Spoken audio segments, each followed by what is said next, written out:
India Legal presents Courts Roundup.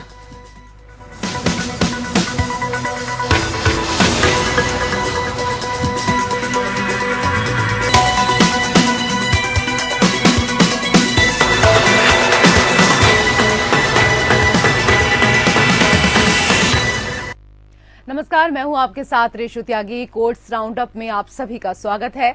इस bulletin में अगले आधे घंटे हम आपको कोर्ट से जुड़ी तमाम छोटी बड़ी खबरों से रूबरू करवाएंगे। कोर्ट की कार्यवाही और सुप्रीम कोर्ट से लेकर हाई कोर्ट और लोअर कोर्ट्स तक के फैसले आपके सामने रखेंगे। आगे बढ़ने से पहले डालते हैं नजर हेडलाइंस पर। शुक्रवार को अडानी ग्रुप से जुड़ी 2 याचिकाओं पर सुप्रीम कोर्ट में होगी सुनवाई। हिंडनबर्ग रिपोर्ट की जांच की है मांग। अडानी ग्रुप के खिलाफ मीडिया रिपोर्ट्स पर रोक की भी है मांग। नेशनल स्टॉक एक्सचेंज की पूर्व सीईओ चित्रा रामकृष्ण को दिल्ली हाईकोर्ट से मिली जमानत। अवैध फोन टैपिंग से संबंधित मनी लॉन्ड्रिंग मामले में मिली जमानत।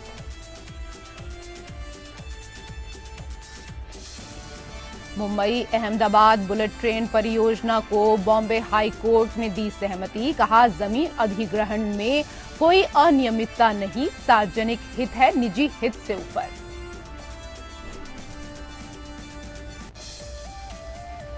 फिल्म कांतारा कथित गीत चोरी विवाद पर निर्माता और निर्देशक को केरल हाई कोर्ट ने दी अग्रिम जमानत। कहा, फैसला आने तक वरहा रूपम गीत के साथ प्रदर्शन नहीं।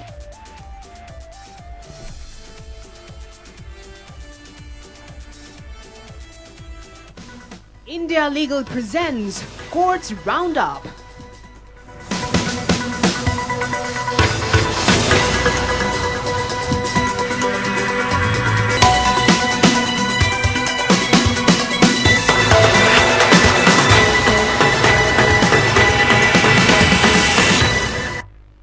कोर्ट से जुड़ी हुई खबरें अब देखिए विस्तार से। सुप्रीम कोर्ट अडानी ग्रुप के खिलाफ हिंडनबर्ग रिपोर्ट की जांच की मांग वाली 2 जनहित याचिकाओं पर शुक्रवार को सुनवाई करेगा। जनहित याचिकाएं वकील एमएल शर्मा और विशाल तिवारी ने दायर की हैं। एक याचिका में अडानी ग्रुप पर लगाए गए आरोपों पर जांच की मांग की गई है। दूसरी याचिका में अडानी ग्रुप के खिलाफ मीडिया रिपोर्ट्स पर रोक लगाने की मांग की गई है। याचिकाकर्ता एडवोकेट विशाल तिवारी ने मामले को तत्काल सूचीबद्ध करने के लिए chief justice DY Chandrachud, justice PS Narasimha और जस्टिस जेबी पारदीवाला के समक्ष उल्लेख किया।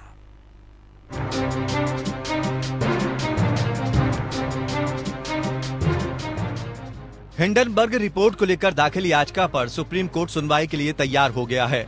सुप्रीम कोर्ट शुक्रवार को हिंडनबर्ग रिपोर्ट की जांच की मांग वाली 2 जनहित याचिकाओं पर सुनवाई करेगा। जनहित याचिकाएं वकील एमएल शर्मा और विशाल तिवारी ने दायर की हैं। याचिकाकर्ता वकील विशाल तिवारी ने मामले को तुरंत सूचीबद्ध करने के लिए सीजेआई डीवाई चंद्रचूड़, न्यायाधीश पीएस नरसिम्हा और न्यायाधीश जेबी पारदीवाला के सामने जिक्र किया। सीजेआई ने अनुरोध पर सहमति जताते हुए जनहित याचिका को एक दूसरी याचिका के साथ टैग करने का निर्देश दिया, जो गुरुवार के लिए सूचीबद्ध है। याचिकाकर्ता ने जल्द सुनवाई की मांग की है। वकील विशाल तिवारी ने मुख्य न्यायाधीश जस्टिस डीवाई चंद्रचूड़ की पीठ से जल्द सुनवाई की मांग की है। याचिकाकर्ता वकील विशाल तिवारी ने कहा कि ऐसी ही याचिका 10 फरवरी को सुनवाई के लिए लगी हुई है। उसी के साथ उनकी याचिका पर भी सुनवाई की जाए। सुप्रीम कोर्ट ने विशाल तिवारी की याचिका को मुख्य याचिका के साथ टैग किया। याचिका में 500 करोड़ से ज्यादा उच्च शक्ति ऋण के लिए मंजूरी नीति के लिए एक विशेष समिति का गठन करने की मांग की गई है। सुप्रीम कोर्ट में हिंडनबर्ग रिपोर्ट में अडानी समूह पर लगाए गए आरोपों की जांच सुप्रीम कोर्ट के रिटायर्ड जज की निगरानी में कराए जाने की मांग है। सुप्रीम कोर्ट से विशेष जांच दल गठित करने का निर्देश जारी करने की गुजारिश भी की गई है। इसके अलावा सेबी, सीबीआई और ईडी समेत अन्य जांच एजेंसियों को एसआईटी में शामिल कर जांच कराने की मांग की गई है। ये याचिका हिंडनबर्ग के संस्थापक नाथन एंडरसन के खिलाफ जांच की मांग करती है। वहीं एमएल शर्मा ने अडानी ग्रुप के खिलाफ मीडिया रिपोर्ट्स पर पाबंदी लगाने की मांग की है। 24 जनवरी को अमेरिका स्थित हिंडनबर्ग ने अपनी रिपोर्ट प्रकाशित की, जिसमें अडानी समूह पर अपने स्टॉक की कीमतों को बढ़ाने के लिए बड़े पैमाने पर हेराफेरी और अनाचार करने का आरोप लगाया गया था। अडानी ग्रुप ने 413 पन्नों का जवाब प्रकाशित करके आरोपों का खंडन किया। और यहाँ तक कि इसे भारत के खिलाफ हमला बताया। हिंडनबर्ग ने एक रीजॉइंडर के साथ ये कहते हुए पलटवार किया कि धोखाधड़ी को राष्ट्रवाद द्वारा अस्पष्ट नहीं किया जा सकता है और वो अपनी रिपोर्ट पर कायम है। हिंडनबर्ग रिपोर्ट के प्रकाशन के बाद से शेयर बाजार में अडानी के शेयरों में गिरावट आई है। स्टॉक की कीमतों में गिरावट के साथ उलझे हुए समूह को अपने एफपीओ को वापस लेने के लिए मजबूर होना पड़ा। Bureau report. और उधर सुप्रीम कोर्ट ने बॉम्बे हाई कोर्ट को नीरव मोदी के बहनोई मेनक मेहता की हांगकांग स्थित अपने घर वापस जाने की अनुमति देने वाली मांग वाली याचिका पर नए सिरे से विचार करने का निर्देश दिया है। Chief justice DY Chandrachud, justice PS Narasimha और जस्टिस जेबी पारदीवाला की पीठ ने इस तथ्य पर ध्यान दिया है कि मेहता सीबीआई को अथॉरिटी देने के लिए तैयार हैं, ताकि वह अपने अकाउंट की जानकारी के लिए सीधे बैंकों से संपर्क कर सकें और आवश्यकता अनुसार सिक्योरिटी भी प्रदान कर सकें। मेहता को हांगकांग में अपने घर जाने की अनुमति देने के बॉम्बे हाई कोर्ट के आदेश के खिलाफ सीबीआई ने शीर्ष अदालत का दरवाजा खटखटाया था। मेहता ब्रिटिश नागरिक हैं और हांगकांग में अपने परिवार के साथ रहते हैं। वह 8 सितंबर 2021 को भारत लौटे और मुंबई में अदालत के सामने पहली बार पेश हुए।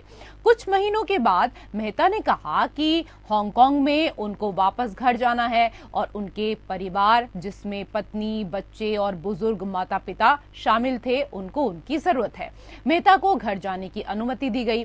सीबीआई और ईडी दोनों नीरव मोदी के खिलाफ पंजाब नेशनल बैंक मामले की जांच कर रहे हैं और मामले में चार्जशीट दाखिल कर चुके हैं।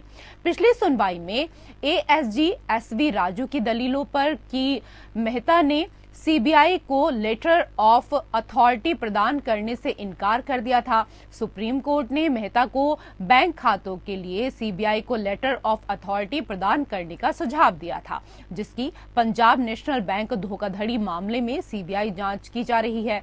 सीजेआई ने आदेश में कहा, यह स्पष्ट है कि सीबीआई की मांग के परिणाम स्वरूप उच्च न्यायालय के समक्ष प्राप्त स्थिति वर्तमान पॉइंट्स पर काफी भिन्न है। उच्च न्यायालय इस मामले पर नए सिरे से विचार करेगा और 1 महीने के भीतर नए आदेश पारित करेगा।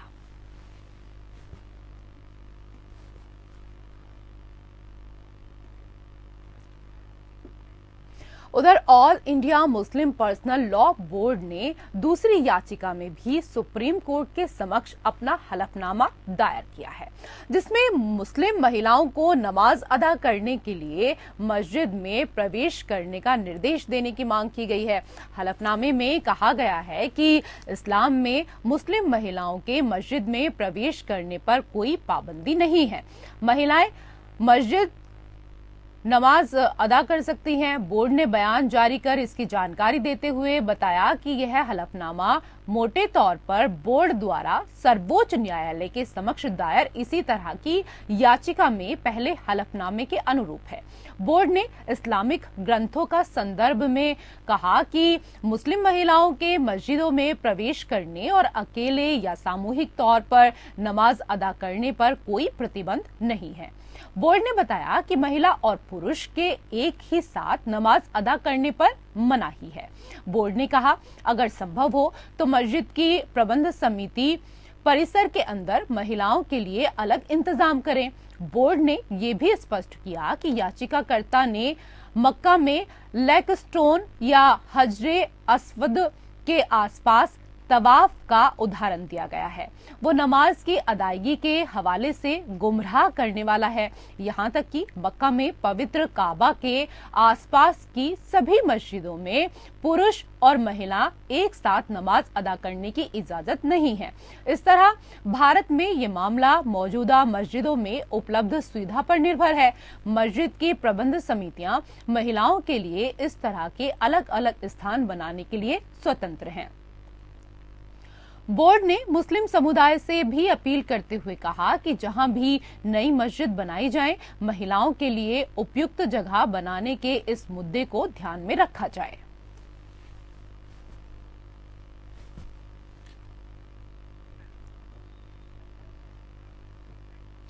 और उधर सुप्रीम कोर्ट ने हाई कोर्ट के जजों की नियुक्ति में न्यायिक अधिकारियों के अनुपात को बढ़ाकर 50% करने की मांग वाली याचिका पर केंद्रीय कानून मंत्रालय और दिल्ली हाईकोर्ट से जवाब मांगा है।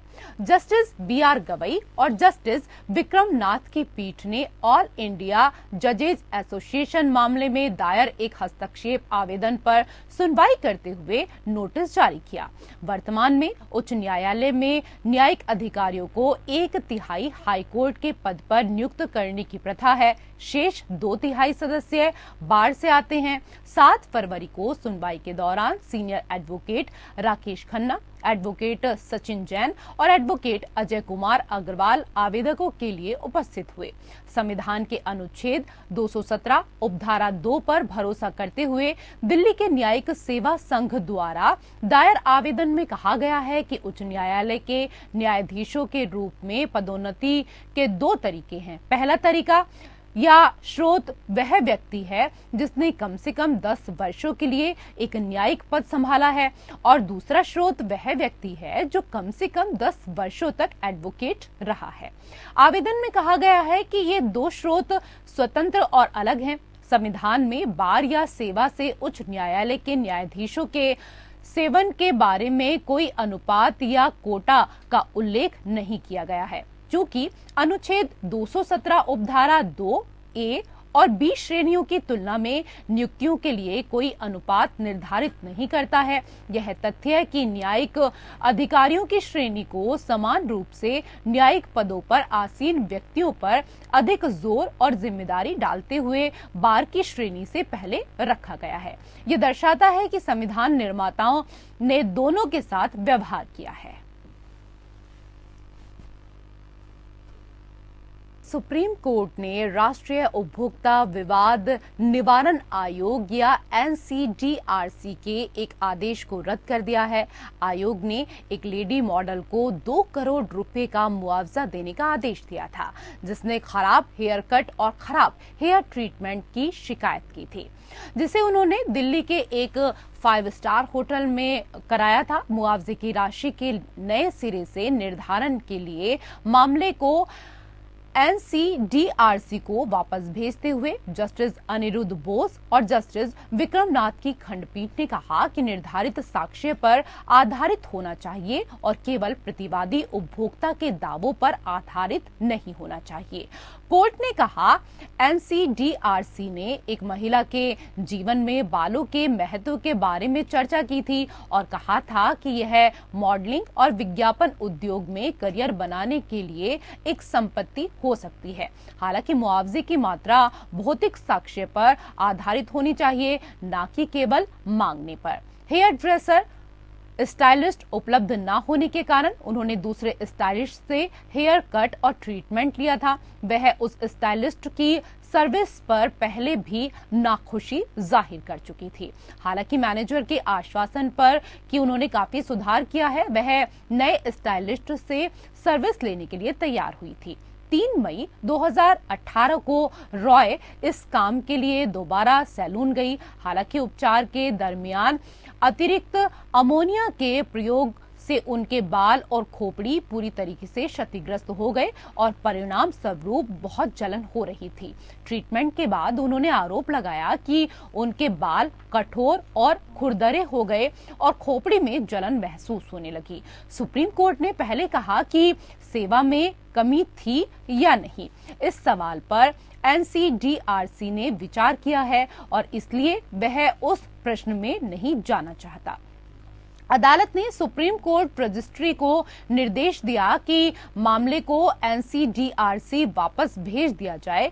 पीठ ने निर्देश दिया कि रॉय को सबूत पेश करने की अनुमति देने के बाद NCDRC मुआवजे की राशि तय करे।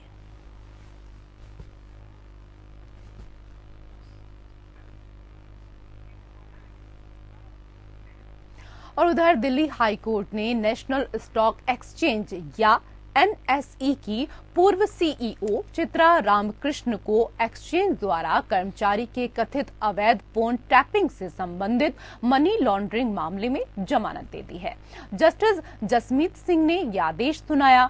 चित्रा रामकृष्ण को पिछले साल अगस्त में ईडी मामले में राउज एवेन्यू कोर्ट ने जमानत देने से इनकार कर दिया था। रामकृष्ण कथित अवैध फोन टैपिंग मामले में सीबीआई मामले में पहले से ही जमानत पर हैं। जस्टिस सिंह ने दिसंबर 2022 में ईडी मामले में पुलिस के पूर्व पुलिस आयुक्त संजय पांडे को भी जमानत दी थी। अदालत ने कहा कि संबंधित व्यक्ति की सहमति के बिना फोन लाइन को टैप करना या कॉल रिकॉर्ड करना संविधान के अनुच्छेद 21 के तहत निजता का उल्लंघन है।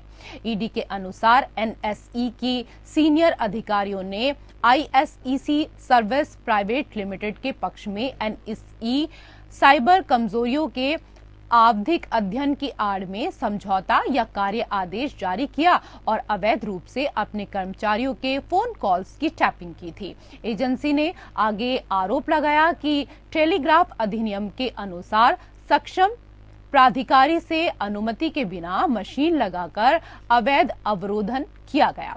सीबीआई द्वारा शुरू में एफआईआर दर्ज की गई, जिसमें आरोप लगाया कि आईएसईसी अवैध रूप से ऐसी कॉल की निगरानी और विश्लेषण कर रहा था और एनएसई को समय समय पर रिपोर्ट भेज रहा था।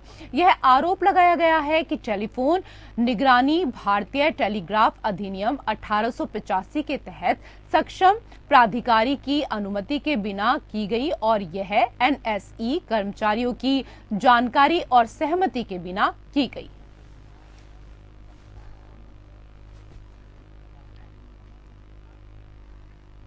केरल हाईकोर्ट ने वराह रूपम गीत का उपयोग न करने की शर्त पर फिल्म कांतारा के निर्माता और निर्देशक को अग्रिम जमानत दी है। मामला साहित्यिक चोरी या कॉपीराइट एक्ट के उल्लंघन से जुड़ा हुआ है।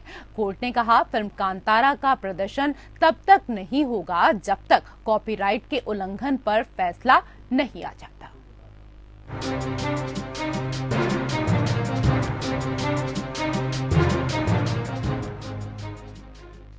केरल हाईकोर्ट ने कन्नड़ सुपरहिट फिल्म कंतारा के निर्माता और निर्देशक विजय किरंगदूर और ऋषभ शेट्टी को कॉपीराइट अधिनियम 1956 के तहत मामले में वराह रूपम गीत से संबंधित साहित्यिक चोरी के आरोपों में अग्रिम जमानत दे दी। जस्टिस ए बदरुद्दीन ने याचिकाकर्ताओं द्वारा दायर अग्रिम जमानत याचिका स्वीकार करते हुए ये विशिष्ट शर्त लगाई। याचिकाकर्ता फिल्म में वराह रूपम संगीत के साथ फिल्म कंतारा का प्रदर्शन तब तक नहीं करेंगे जब तक इस मामले में कॉपीराइट के उल्लंघन को संबोधित करने के बाद अंतरिम आदेश या अंतिम आदेश सक्षम सिविल कोर्ट द्वारा पारित नहीं किया जाएगा। ये विशेष रूप से स्पष्ट किया जाता है कि याचिकाकर्ता भी कानून के अनुसार कॉपीराइट के उल्लंघन के आरोप के संबंध में निर्णय लेने के लिए जल्द से जल्द सक्षम सिविल कोर्ट के समक्ष जा सकते हैं। कॉपीराइट अधिनियम की धारा 63 के तहत दंडनीय अपराध की एफआईआर याचिकाकर्ताओं को आरोपी के रूप में नामित किया गया था। आरोप ये है कि वराह रूपम गीत नवरसम गीत की अनधिकृत कृति है, जिसे मातृभूमि printed and publishing company limited के स्वामित्व वाले कप्पा टीवी में प्रदर्शित किया गया और थैकुडम ब्रिज बैंड द्वारा प्रदर्शित किया गया। एफआईआर मातृभूमि और थैकुडम ब्रिज द्वारा दायर शिकायत पर दर्ज की गई। आरोपों से इनकार करते हुए किरंगदूर और शेट्टी ने बताया कि शिकायतकर्ता कॉपीराइट उल्लंघन का आरोप लगाते हुए पहले ही 2 अलग-अलग दीवानी मुकदमे दायर कर चुके हैं। याचिकाकर्ताओं ने तर्क दिया कि उन्होंने कभी भी फिल्म कंतारा में वराह रूपम के नाम से नवरसम गीत का प्रदर्शन किसी भी रूप में नहीं किया। न्यायालय ने कहा कि जांच अधिकारी द्वारा एकत्र की गई प्रथम दृष्टया राय इस आशय की है कि दोनों गीतों में समानता है। जांच अधिकारी ने भी विशेषज्ञ से राय लेने पर रिपोर्ट किया कि वराह रूपम नवरसम का साहित्यिक और पायरेटेड वर्जन है। चूँकि इस मामले में दीवानी मुकदमे दायर किए गए जो वर्तमान में लंबित न्यायिक मुद्दे के कारण रुके हुए हैं, अदालत इस शर्त के साथ अग्रिम जमानत देने के लिए इच्छुक थी कि याचिकाकर्ताओं को कांतारा सिनेमा का प्रदर्शन करने से रोका जाना चाहिए। उचित अवधि के लिए वराह रूपम संगीत के साथ एक अंतरिम आदेश या इस संबंध में अंतिम आदेश सक्षम सिविल कोर्ट द्वारा पारित किया जाएगा। Bureau report. और उधर बॉम्बे हाईकोर्ट ने बुलेट ट्रेन परियोजना के लिए विक्रोली में Godrej and Boyce manufacturing company limited के प्लॉट के अधिग्रहण को रद्द करने से इनकार कर दिया है। Justice RD. धानुका और जस्टिस एम.एम. सथाई की खंडपीठ ने कहा, अधिग्रहण में कोई अनियमितता नहीं है, परियोजना सर्वोपरि है, सार्वजनिक हित निज हित पर हावी होगा। कोर्ट ने प्रोजेक्ट पर भी स्टे देने से इनकार कर दिया। गोदरेज ने मुंबई अहमदाबाद बुलेट ट्रेन परियोजना के लिए कंपनी की 39,252 वर्ग मीटर भूमि के अधिग्रहण के लिए 15 सितंबर 2022 को डिप्टी कलेक्टर की ओर से 264 करोड़ रुपए के अवार्ड और मुआवजे को चुनौती दी थी।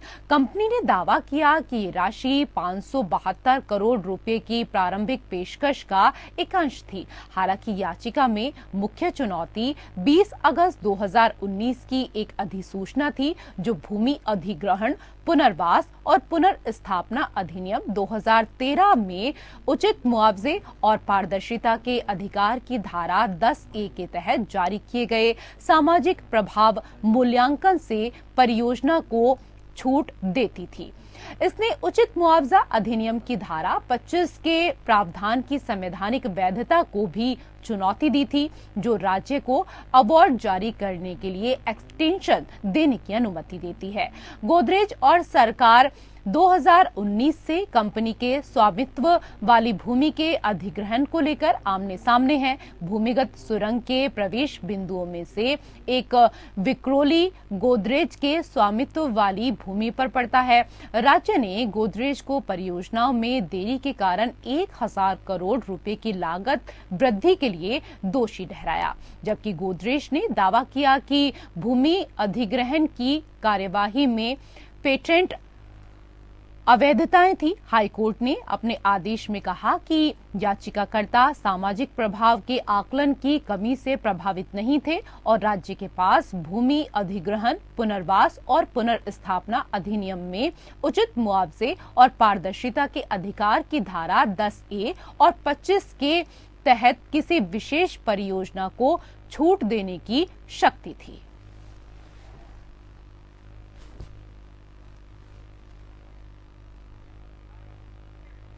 उधर बॉम्बे हाईकोर्ट ने महाराष्ट्र के मालेगांव शहर के नागरिक निकाय को 27 सरकारी सहायता प्राप्त स्कूलों में औचक निरीक्षण करने और ये पता लगाने का निर्देश दिया है कि क्या उनके छात्रों के लिए मिड डे मील उपलब्ध कराने के लिए रसोई और भंडारण कक्ष चालू हैं। Justice GS. पटेल और जस्टिस नीला गोखले की खंडपीठ स्कूलों की याचिकाओं पर सुनवाई कर रही थी, जिसमें स्कूलों को केंद्रीकृत सामुदायिक रसोई से पका हुआ भोजन लेने के लिए कहने के बजाय नगर निगम को कच्चे अनाज की आपूर्ति फिर से शुरू करने का निर्देश देने की मांग की गई। स्कूलों ने दावा किया कि उन्हें 2019 के बीच खाद्यान्न की आपूर्ति की गई, जब तक कि राज्य केंद्रीकृत रसोई पर सुप्रीम कोर्ट के दिशा निर्देश के बाद संशोधित नीति के साथ नहीं आया। उन्होंने इन रसोई के माध्यम से प्रदान किए जाने वाले भोजन की समयबद्धता और मात्रा के बारे में शिकायत की। जस्टिस पटेल ने इस प्रस्ताव पर विचार करने से भी इनकार करते हुए कहा, हम आपको खाना पकाने को आउटसोर्स करने की अनुमति नहीं दे रहे हैं। आपके पास बच्चों को जहर देने का मौलिक अधिकार नहीं है, क्योंकि आप अल्पसंख्यक संस्थान हैं। हम जोखिम नहीं उठा सकते हैं। याचिकाकर्ताओं के वकील एन.आर. ने कहा, लेकिन हम किसी को जहर नहीं दे रहे हैं, कृपया हमारी शिकायतें देखें। राज्य द्वारा जारी नए टेंडर के अनुसार जिन स्कूलों में आवश्यक रसोई की सुविधा नहीं है, उन्हें केंद्रीकृत रसोई से पका हुआ भोजन लेना होगा। याचिकाकर्ताओं के इस दावे के बाद कि वो भोजन प्रदान कर सकते हैं, अदालत ने 22 फरवरी तक निरीक्षण का आदेश दिया और मामले को 28 फरवरी 2023 को सुनवाई के लिए पोस्ट कर दिया।